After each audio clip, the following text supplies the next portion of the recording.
hello les amis poissons, ascendant poisson, signe lunaire en poisson. Bienvenue pour cette guidance trimestrielle octobre, novembre, décembre 2021. Les derniers mois de l'année, j'espère en tout cas que vous allez tous très bien à la suite de ces vacances. Et pour ceux qui n'ont pas encore eu la chance de les avoir, bon courage, tenez bon bientôt, j'espère pour vous. On se retrouve donc pour un tirage général comme d'habitude. Ça ne peut pas parler à tous les poissons de la même façon, donc prenez les messages qui vibrent avec ce que vous vivez. Si vous voulez essayer de vous adapter au vocabulaire, raisonner par rapport aux énergies, vous pouvez tout à fait essayer vous-même de vous imprégner du tirage pour en retirer les enseignements que vous y trouver, tout simplement. Et sinon, vous pouvez consulter les vidéos de votre signe ascendant et de votre signe lunaire pour avoir des compléments d'informations et faire des recoupements. Il arrive parfois d'ailleurs que ces tirages soient plus parlants que votre signe solaire. Qui sait, sait-on jamais. Je termine cette petite annonce en vous précisant que je vous mets mon contact pour me joindre si vous désirez un tirage personnalisé. N'hésitez pas. Pour avoir plus d'infos, je vous mets en barre d'infos mes contacts. Voilà, on commence ce tirage des énergies d'octobre, novembre, décembre avec la carte du symbolon qui représente cette énergie. On a le Capricorne avec Saturne. Alors Capricorne et Saturne, on voit une tête de mort ici et surtout ce sablier qui nous parle du temps qui passe, des blocages. Oui, on s'en passerait bien, on est bien d'accord, surtout par les temps qui courent. Ici, il y a des limitations, des restrictions avec ce personnage violent qui marche avec une canne et surtout qui prend son temps pour essayer de comprendre ce qu'il y a sur ce livre.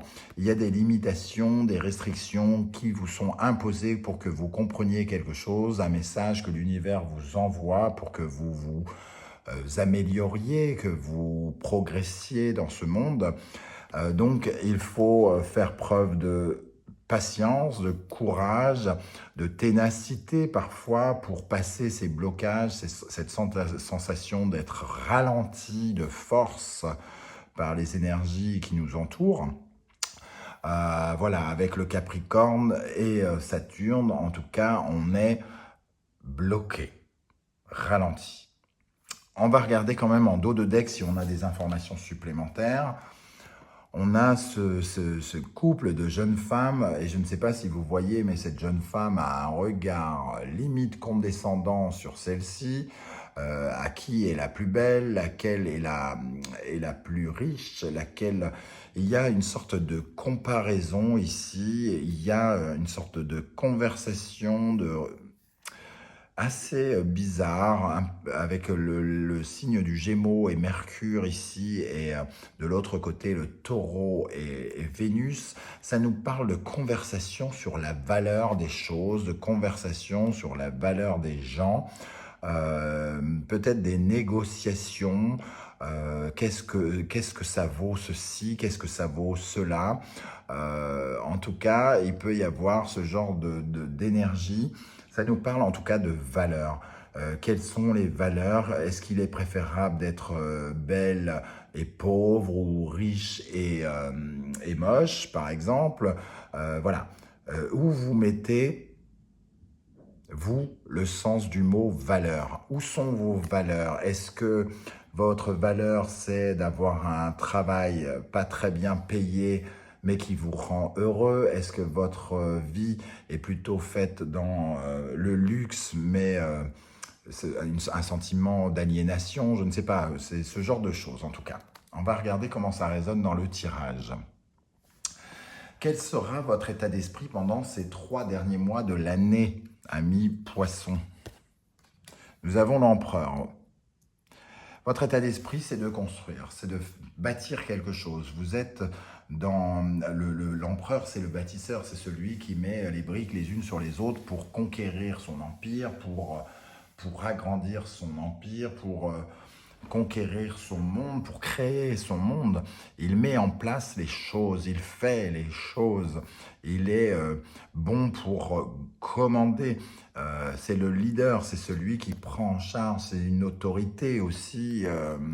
Vous avez le pouvoir sur votre monde et sur la création de votre monde ici avec cet empereur.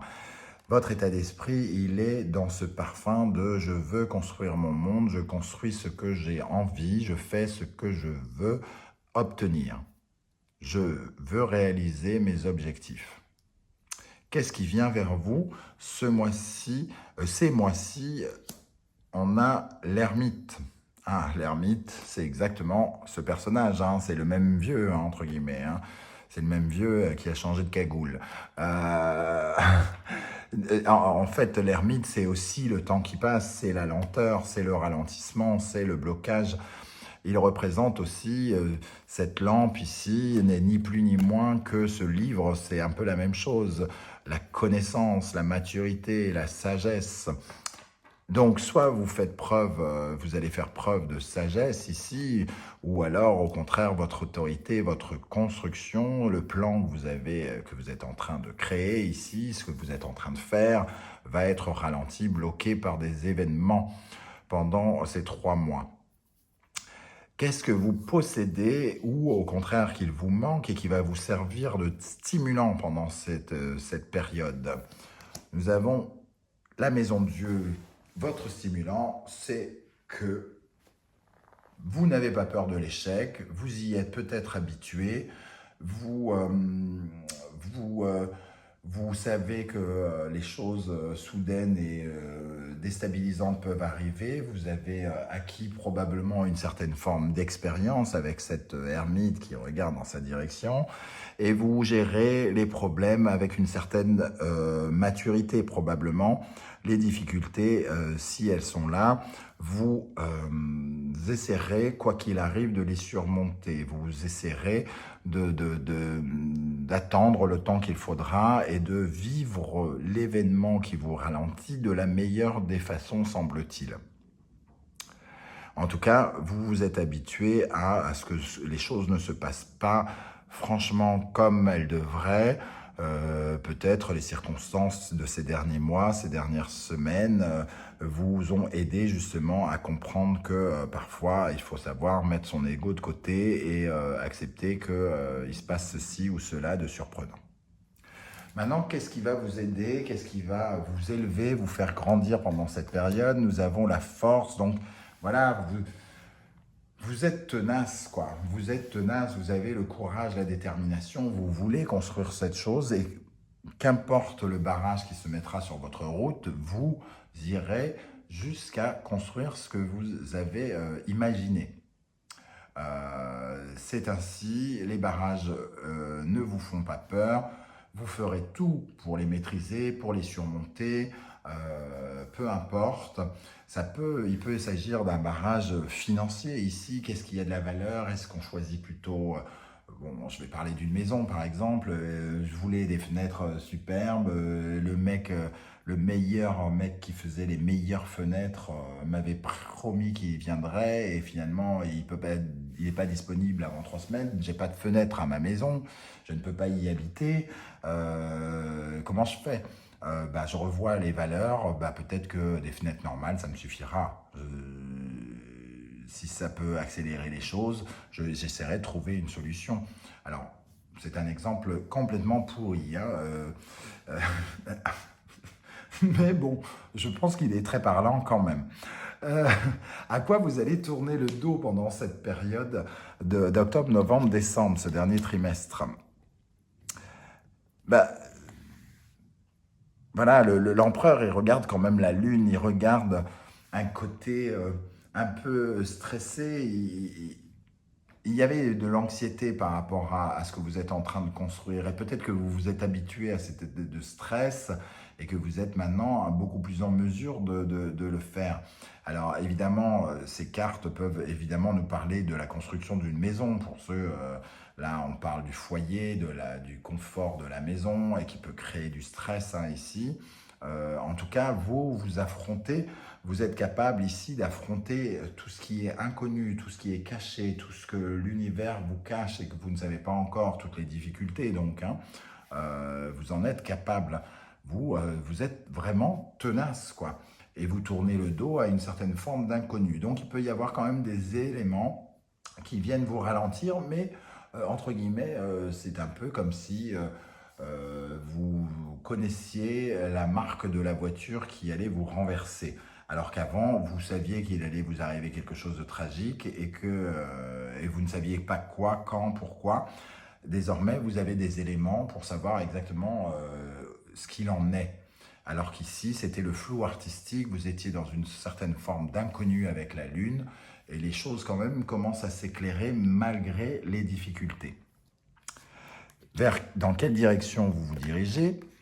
L'amoureux, la direction, c'est qu'il va falloir faire des choix judicieux, des choix sages, des choix avec lesquels il va falloir utiliser sa sagesse, utiliser son expérience pour faire ses choix, pour justement passer outre ces difficultés. Il va falloir aussi s'ouvrir, j'ai l'impression. S'ouvrir, peut-être discuter, ne pas vouloir faire seul. J'ai comme le sentiment ici qu'il y a quand même une énergie, je veux faire tout seul, je suis le maître à bord.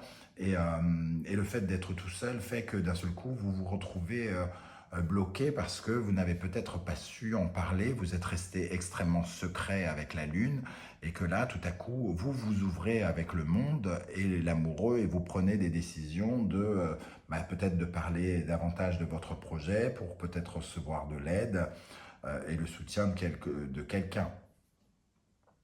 Quelque chose comme ça. Peut-être que vous avez manqué un peu à la fois de discernement, peut-être de sagesse avant, en essayant de garder ça extrêmement secret et que ce projet mériterait d'être soutenu par quelqu'un, par vos proches ou des gens, des professionnels.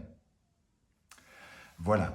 En plus, l'ermite représente l'expert, donc vous avez peut-être besoin d'un expert pour vous accompagner, alors que vous essayez de faire les choses en douce.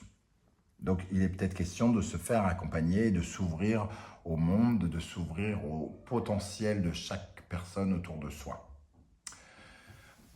Les énergies qui vous accompagneront dans le domaine professionnel et matériel, pour commencer, on a le fou et le roi de Pentacle.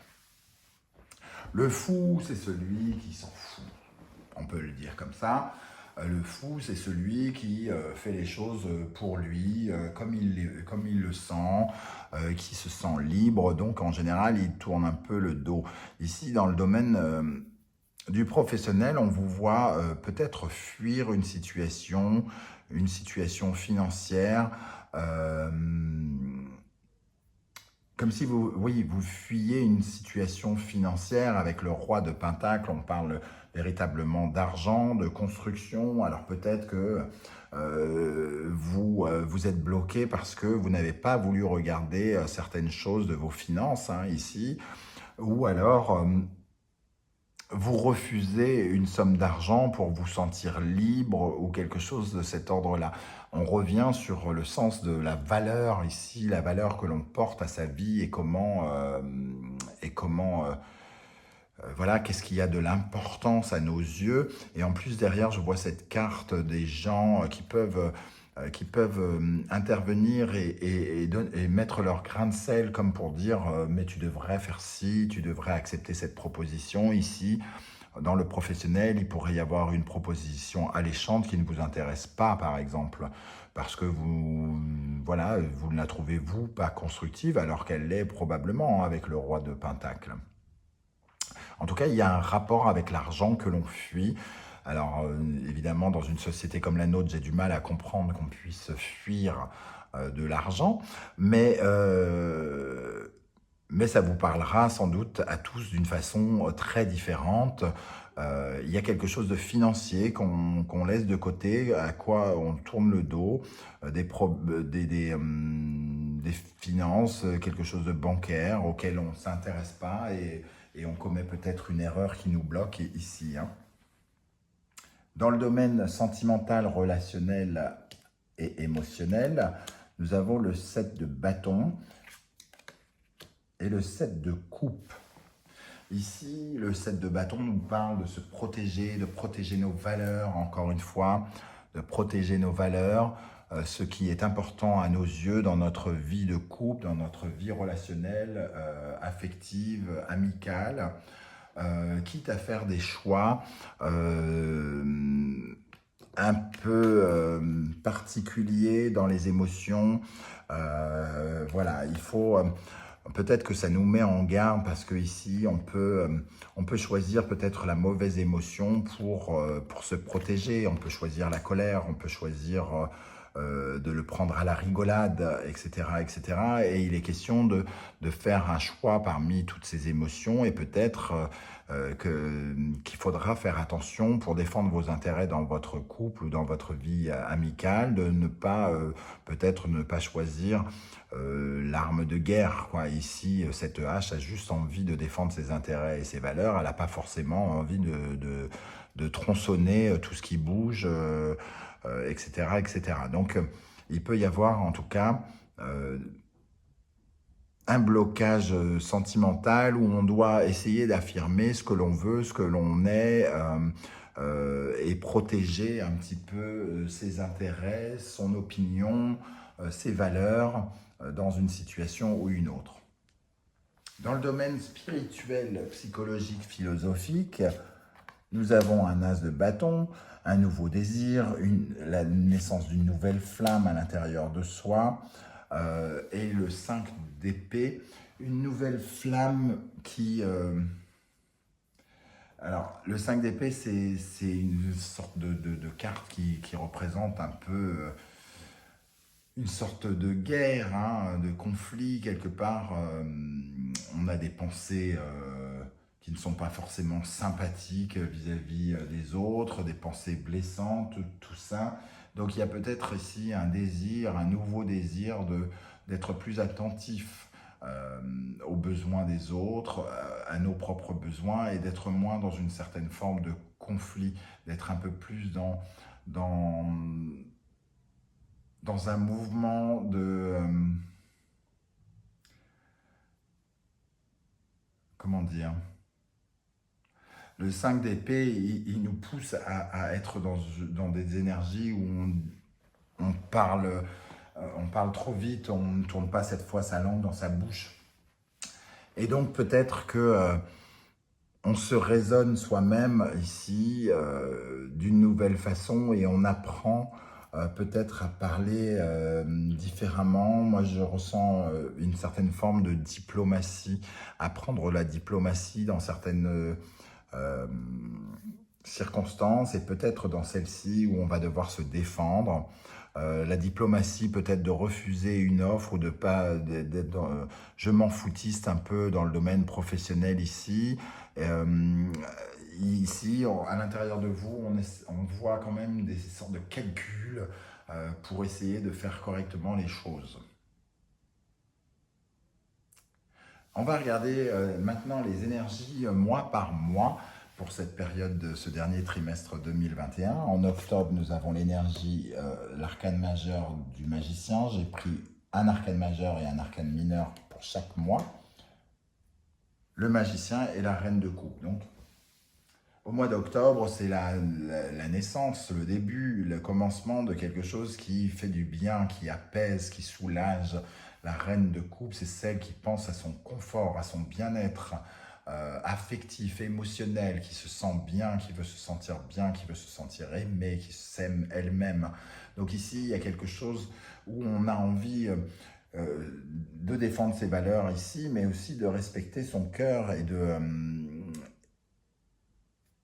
respecter son cœur. Et on débute quelque chose avec justement de la meilleure des manières, parce qu'on débute quelque chose qui nous fait du bien et qui touche et qui fait vibrer notre cœur ici. Peut-être une rencontre avec quelqu'un, notamment peut-être une femme, même si au niveau du genre, le tarot, surtout pour les tirages généraux, est très est très libre, hein, entre guillemets, donc on peut rencontrer quelqu'un qui est extrêmement bienveillant à notre égard, par exemple, et commencer une relation, soit amoureuse ou soit amicale, avec quelqu'un qui nous veut du bien, contrairement à cette énergie où on se sent bloqué.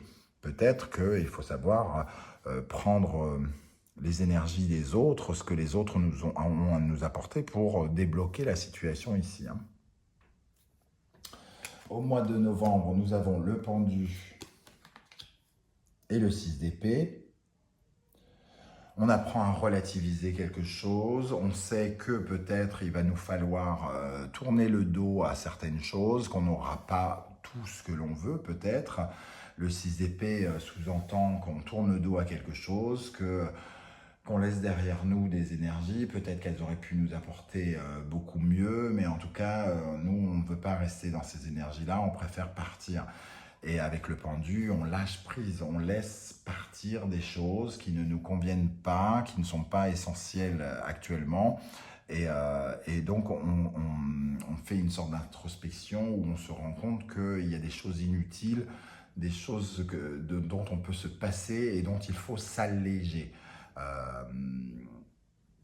On a vraiment le sentiment, moi je sens l'allègement déjà avec la reine de cœur qui soulage, qui allège les choses et qui nous offre des perspectives nouvelles.